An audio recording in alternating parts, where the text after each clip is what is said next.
Welcome to the Infowars Nightly News. I'm David Knight. It's Monday, August 19th, 2013, and here are our top stories.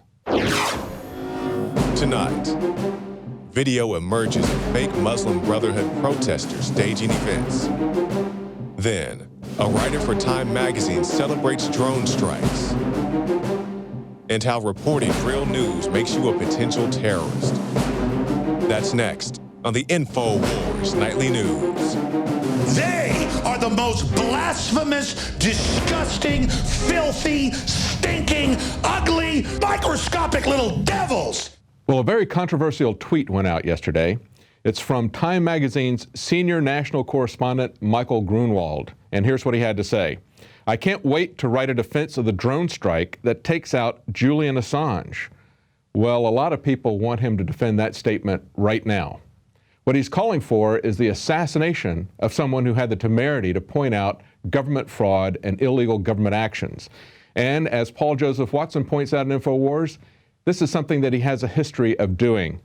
Time reporter who advocated drone strike on Assange loves Big Brother.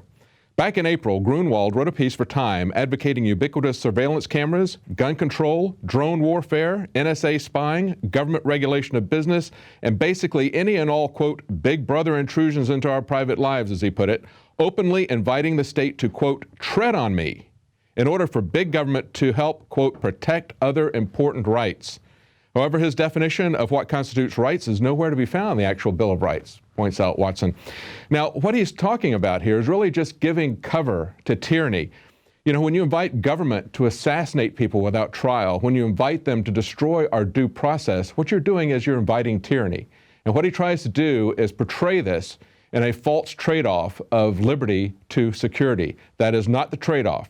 As we pointed out many times, the opposite of liberty is not security.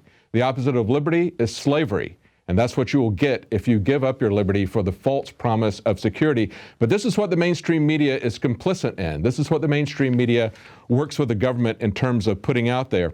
Now, they're also trying to criminalize behavior. In a story from The Guardian, they ask, is Glenn Greenwald's journalism now viewed as a terrorist occupation? The detention at Heathrow on Sunday of the Brazilian David Miranda is the sort of treatment that Western politicians love to deplore in Putin's Russia or Ahmadinejad's Iran.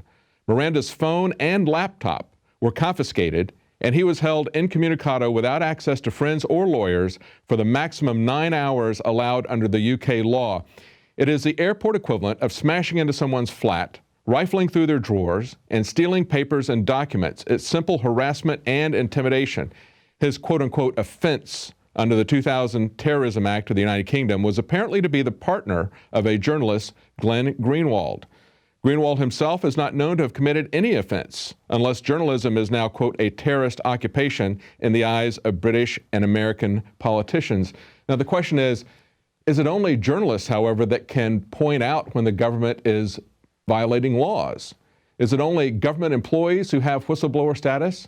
Are you really a journalist if you don't make money at journalism? I believe that everyone should have the capability and have the right to point out when the government itself is breaking laws. Now take a look at this video that shows fake Muslim Brotherhood protesters staging death and injuries.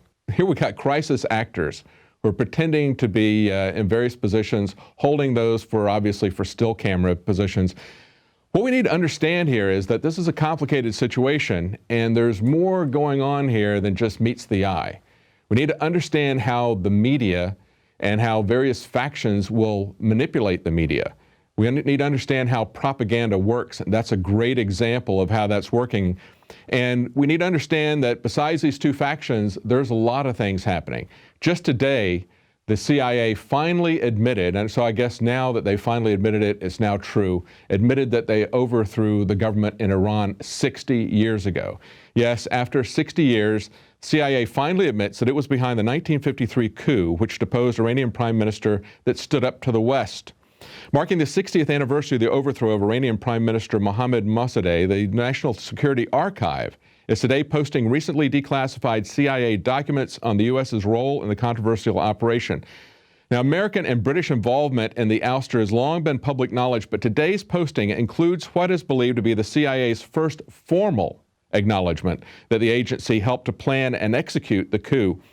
The National Security Archive filed a lawsuit back in 1999 for a well-known internal CIA narrative about the coup, and additional CIA materials were posted today, and they provide new specifics as well as insights into the intelligence agency's actions before and after the operation. The operation, codenamed TPA-JAX, was conceived and approved at the highest levels of the American government, said the documents, and it took place on August the 19th, 1953, after negotiations between Britain and Iran over securing the UK access to Iranian oil broke down. That's right, just like Operation Northwoods, which happened in the early 1960s, we see a pattern of behavior here. This is something we may have to wait another 60 years to find out what's really going on in Egypt and to find out the true involvement of our government there, because our government is involved in this. Now, Jakari Jackson has a report about police abuse. If you're concerned about it and want to know what can be done in your community, you need to take a look at this report and see what Peaceful Streets is doing here in Austin and elsewhere. Hey, my name is Pete Ayer. I'm one of the many folks involved with the decentralized copblock.org. I couldn't miss the Peaceful Streets Summit. I was out here last year, and myself, my buddy Jacob Crawford, who's a longtime cop watcher, we've been collaborating in the past. We've been brainstorming. We decided to hit the road, do a tour called the Police Accountability Tour. So we decided to make Austin the first stop on that tour, and because of this summit, there's a lot of awesome doers here we can learn from, and we look forward to taking some of that message and spreading it with others. My name is Carlos Miller. I run the blog photographiesnotacrime.com, and I write about the right to record in public, specifically police officers, to keep them accountable. They're recording us, so we record them. We have the right to record them, except many times, as I've learned personally, as many people have learned, they don't recognize our right. I've been arrested 3 times. I've been acquitted 3 times. And so I really encourage that. I document people's experiences, people's arrests from around the country who get arrested for taking pictures, just to kind of keep a clearinghouse on my blog of all these incidents. And I try to do these stories and educate people, hopefully educate police officers as well, because they do need a lot of educating. And just to let them know that we're not going to stop. They may have the guns, they may have the badges, they may have the authority and the power, and they may even have the judges and the courts in their pockets, but we have the numbers. I'm with Veterans Against Police Abuse. The military and the police force should be entirely different entities. They should not overlap in anything, and the militarization of police, the escalation of force there, just means that actual criminals will escalate their own force. Second annual Peaceful Streets Summit. How do you feel about this? I'm pretty excited. It's been a lot of hard work, a lot of difficulty trying to figure out logistics because our previous venue canceled on us. Fundraising's been challenging, bringing people in from all over the country, but it's worth it. You just look around, all these amazing people, different parts of society, socioeconomically, politically, racially. It's great to see all these people coming together to fight police abuse. Stop by the Infowars shop and pick up Breakthrough, James O'Keefe's Guide to Guerrilla Journalism. Well, in a breaking Infowars exclusive story, we learned that the TSA is going to purchase 3.5 million rounds of ammunition. How much is that? Well, that's enough for each of its agents to fire 9,400 bullets a day, every day of the year. Well, this follows another story that Infowars broke last week about the U.S. military purchasing 600,000 AK-47 magazines, even though the U.S. military doesn't own AK-47s, and even though there's only about 500,000 U.S. military. Now, what do U.S. veterans believe is behind this buildup? One of the reasons people enlist in the armed services is to get their college tuition covered. And Marine Stephen Rhodes did just that. He was in for 5 years and then enrolled in college in hopes of playing football as a Blue Raider at Middle Tennessee State University. But the NCAA told MTSU that Rhodes isn't eligible to play this season because he participated in about a dozen games in a military-only playing football league. The official rule keeping Rhodes from playing a game this season is NCAA bylaw 142321. Steeped in layers of legal jargon, the rule essentially says that student athletes that do not enroll in college within a year of their high school graduation will be charged 1 year of intercollegiate eligibility for every academic year they participate in organized competition. Notice how the mainstream media focuses on this story. And while it's a very important story, there are other things that are happening where our men and women are coming back from war and basically getting sold down the river. Infowars reported on the mass drugging of U.S. troops that are being forced to take drugs for anxiety and depression. Troops cannot refuse to take the drugs without consequences from their superiors. CNN reported last week that an analysis funded by the Department of Defense suggests that the real reason behind a growing number of military suicides is the underlying mental health issues in the population and not the ones necessarily from war. And here's something you won't hear in the mainstream media. Retired Marine Colonel Pete Martino spoke at a city council public hearing talking about how the U.S. is building a domestic army. The way we do things in the military is called task organization. You take a command and then you attach units to it in order to accomplish the mission. What's happening is Homeland Security is pre-staging gear, equipment, consistent. What they're trying to do is use standardized vehicles, standardized equipment. So what we're doing here, and let's not kid about it, we're building a domestic army and we're shrinking the military because the government is afraid of its own citizens. Support the cause. Sign up at PrisonPlanet.tv today, and you can give your username and password to up to 10 people. I'm Gigi Giornetta with an Infowars Nightly News Alert. Well, in a strange story out of Tampa Bay, we see that the couple that was accused of kidnapping their own children, say the U.S. tried to control Americans' minds. The Tampa couple accused of kidnapping their young boys and selling with them to Cuba wrote a letter to the Cuban government accusing U.S. officials of trying to control Americans' minds with chemicals spread from airplanes. Now, I believe that is something that the press is misrepresenting because there's no quotes around this. But listen to what else they said. These attacks included surveillance by the National Security Agency. Oh, that didn't happen, did it? Hacking of our personal computers. Now they did that. Microwave radiation weapons attacks, smart meters, should we say. Drugging of our food. That hasn't happened. Or false imprisonment. Ever heard of the NDAA? And the kidnapping of our two small children. Well, except for that last bit, I think pretty much all of us could say that all the rest of those things have been demonstrably proven. And yet they think that we're so stupid we don't understand that. Actually, it was the government themselves who stole these kids, who kidnapped these kids from their rightful parents, two engineers. And they accused them of being on their way to Armageddon in Louisiana when they first took the Child Protective Services, took these two children. Very sad story, but they really do think we're that stupid. Look at what Warren Buffett said. He said, "The banks will not get this country in trouble, I guarantee it." Now, he didn't say that 7 or 8 years ago. He just said that this weekend as he put $3 billion into investing in some of the biggest banks. Now, of course, he understands that his banks are not going to get in trouble.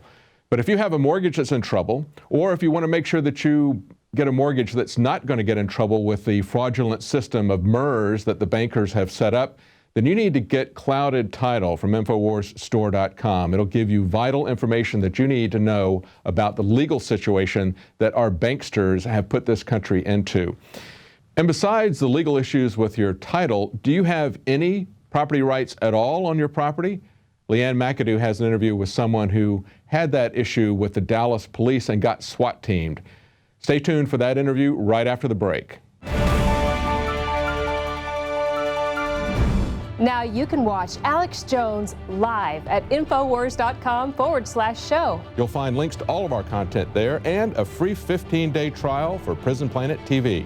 You can also browse the network, the Infowars Nightly News, and over 60 movies and documentaries all together in one place. You can watch the Alex Jones radio show live as it happened. So check it out, Infowars.com/show.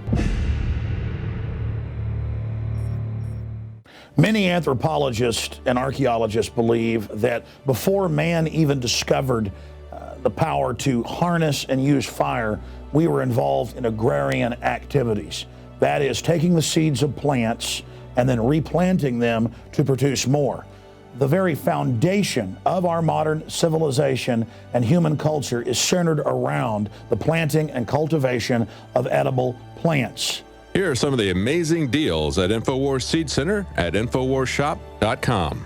The Survival Seed Vault by My Patriot Supply features only the finest survival heirloom seeds for a robust and hardy garden, even in the toughest times. We also have starter varieties of the deluxe seed packages for fruit, salad, salsa, peppers, medical herbs, and more.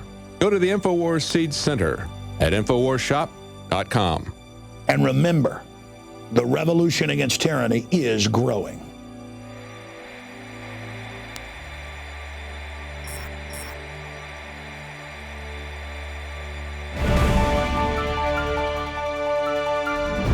The Garden of Eden is a small intentional community in southwest Arlington, Texas. They're dedicated to freedom, sustainability, and responsibility. Well, since 2009, they've been providing food, shelter, and sustainability education classes and workshops to the public for free. But this month, around 7:30 in the morning, inhabitants of the Garden of Eden were awakened by a SWAT raid for suspicion of being a full-fledged marijuana growth and trafficking operation. Now, when I first heard about this story, I thought, you know, these are probably just hippies growing weed, and then the townsfolk aren't having it, so they sent in the SWAT guys to lay the hammer down. But then I actually spoke with the owner, Quinn Eaker, and I realized that he is the real deal, liberty-loving, Constitution-toting, sovereign citizen. So we got him on the show because he had a lot to tell us about how he fought these guys. All right, Quinn, well, thank you so much for joining us today. Thanks for your time. Yeah, it's an honor to be here. So you've actually been fighting the city code ordinances there in Arlington since about February, and you were saying the codes were in violation of your natural and constitutional rights to live freely. So what were some of those citations you were dealing with? Well, it's over the months, it's piled up more and more and more and more and more. But the original was about There was about 6 violations that they cited us for. Improperly stacked wood, indoor furniture that was outdoors, bushes that were hanging over onto the road, vehicles that were parked on non-cement slabs.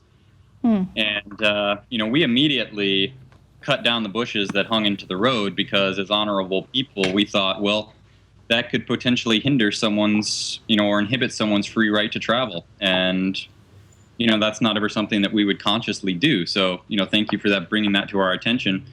And we did that immediately, not in compliance, but in honor. Yeah, and those are actually pretty typical citations that homeowners will get. You have this plant is growing here, or your vehicles are parked there. And so you didn't honor the other citations that were actually on your property. How did you kind of go about that, avoiding that? No, we didn't honor those because we thought that they were ridiculous. And the real truth is that we own this land outright. So we're free men and women here, and we know that.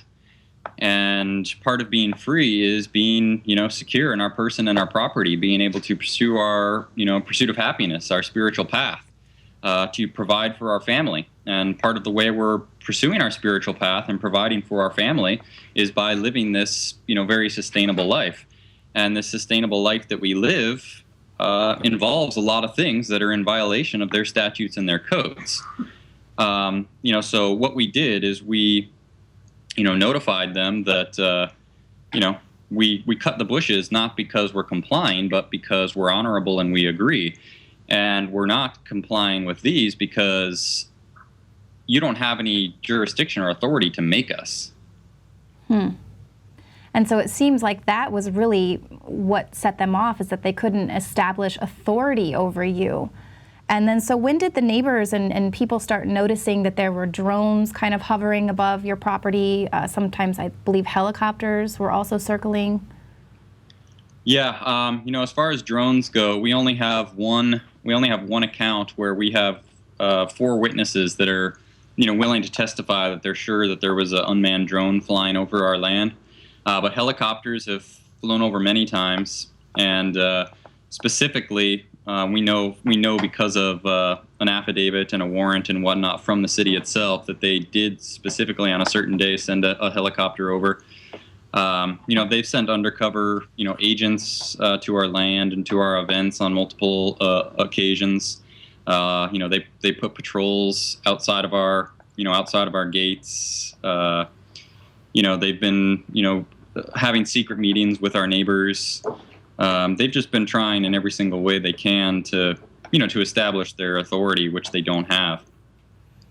Exactly. And so they were obviously hovering over the property trying to find marijuana. Do you think that they had a justifiable cause for that, or were they just really looking for something? Well, ultimately what it comes down to is that, originally they sent us these citations, and what they're used to, which is, pretty much always the case, is that someone gets a citation and then the person either fixes it or they pay the bill. And there's really pretty much no other way around it, because most people comply, with that authority, that perceived authority, with those statutes, with those codes. We have a different perception of our life, and also we have a lot more awareness of the law than most people do. So we were able to, with law, keep them from doing anything about it. They could not do anything about it, and they knew that. So they were really angry about that. They were also really angry that we were, publicly telling people that they could do nothing about it. And we were publicly, teaching people how to be able to do the same thing. And so that's what really pissed them off. And that's why they've been building a case, since at least March, trying to find any way they could possibly justify, putting some boots and, weapons and trying to destroy us as much as possible. Right. And so you understand your rights, but you're also teaching others how to understand and apply their rights, which is dangerous to them. Right. So we'll talk about that more actually in the second half of the interview, because I really want you to be able to share with people how they can have some control over their own property and exert our God-given natural rights. Exactly. And that's the most important thing about this whole issue, really, in the end. Well, so tell me what happened. It was 7:30 in the morning. The SWAT team bust through your door. What was that like? What happened that day? Well, everyone was in bed except for me. Sleeping very peacefully, like we always do. We don't ever wake up at alarms. We get to wake up whenever we want to, sleep as late as we want to. We don't have a schedule per se. Everyone just, pitches in and does the things that they need to do to make sure that what needs to get done gets done. So everyone is sleeping peacefully. We don't lock our doors. We've got little screens with those magnets. So we've just got open hanging screens. And I heard some ruckus at the front gate, and so I stuck my head out to see what it was, and I saw fully battle-ready armed, SWAT team pouring through the land. Bulletproof shields, helmets, ski masks, sidearms, assault rifles, the whole getup, and as soon as that happened, I'm immediately, I'm not scared. I'm just in, highly alert mode. And I know that there's nothing really we can do. And my immediate concern, my immediate priority, of course, is the children. We've got 2 children here. One is just under 2 years old, and one at the time was 2 weeks old. Born here in the Garden of Eden, totally healthy, beautiful. And so that was, of course, my main concern. Mm-hmm. So, I immediately went upstairs to wake the mother. She was, asleep, nursing her babies. And, I said, look, a SWAT team is coming, and, it's going to be here.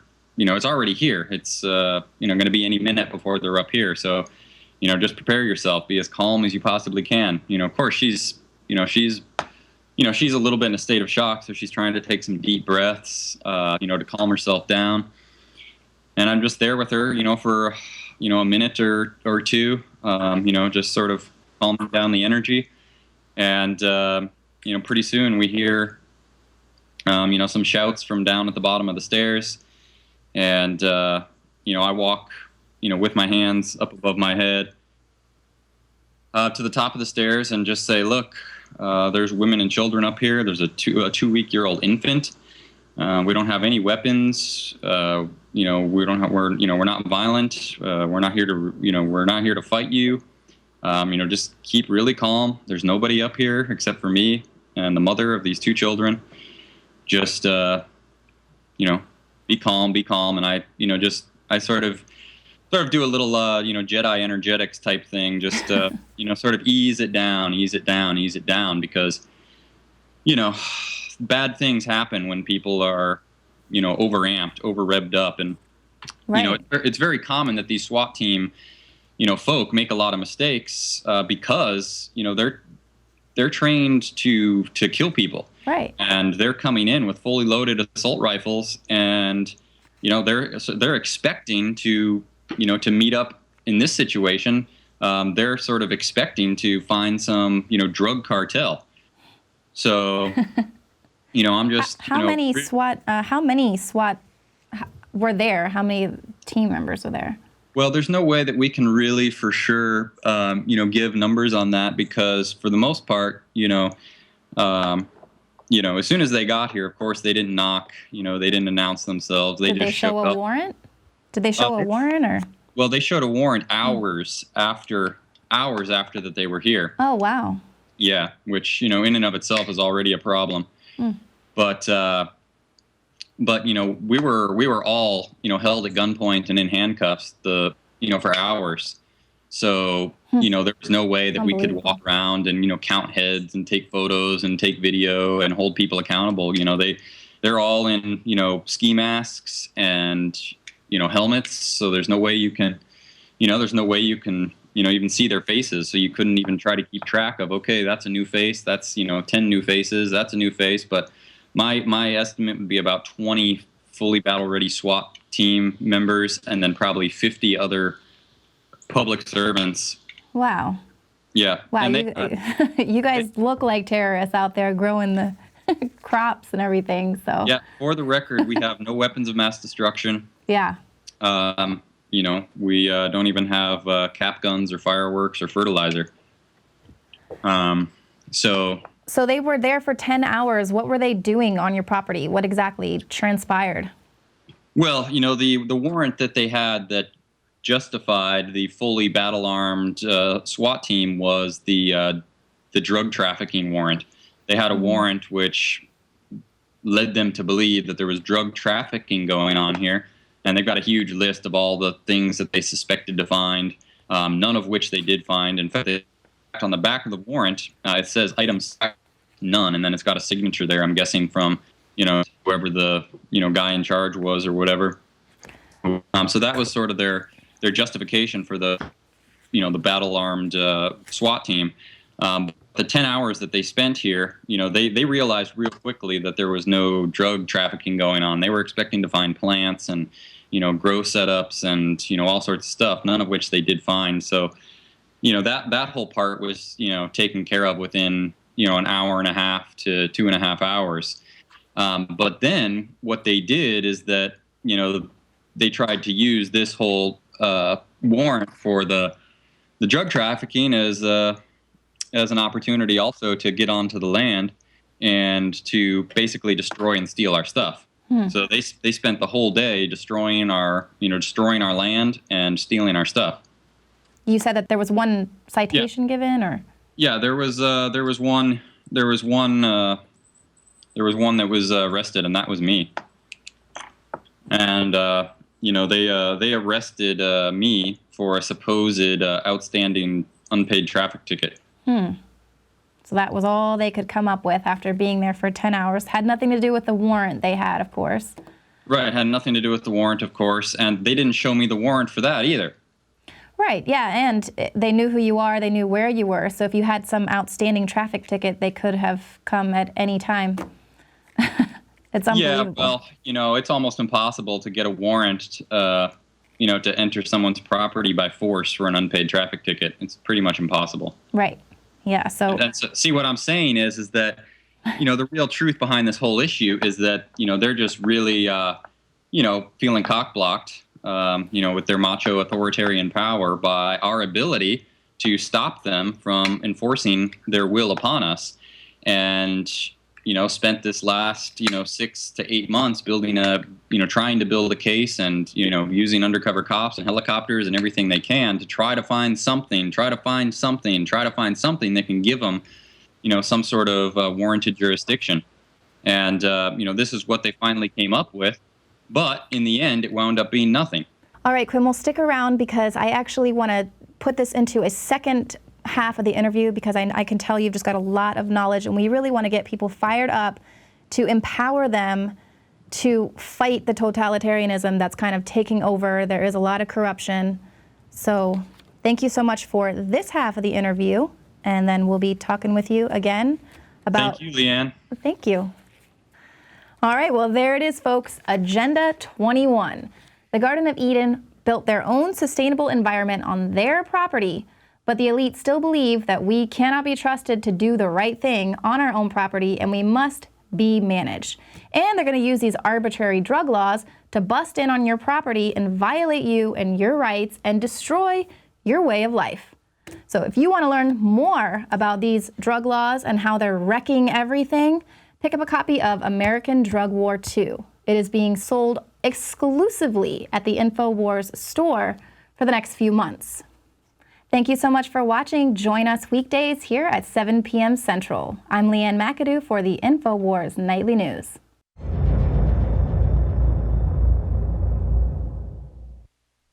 Now you can watch The Alex Jones Show live as it happens at Infowars.com/show.